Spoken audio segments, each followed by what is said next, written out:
Are you having problems that your HP app that it's not working and you want to be able to fix this? Well, then this video is going to be perfect for you, because in this video I'm going to show you a step-by-step guide on exactly how I was able to fix it myself. So what I did firstly is that I closed my HP app here, as you can see, and instead I went into the settings app on my phone.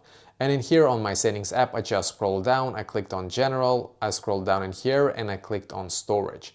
And now we're just going to wait a couple of seconds for this page to load. It's going to load all of the apps in here down below, as you can see, so it's now loading. And when it's done here, just swipe all the way up here, click on search, search for HP here and click on the HP app. And then click on offload app and click once again in here on offload app. Just wait a couple of seconds for it to load. And then click on reinstall app.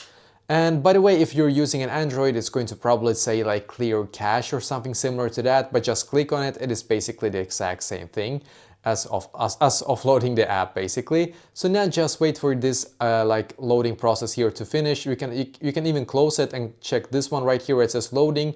When it's done, go back into the app and hopefully now it's going to work for you as well.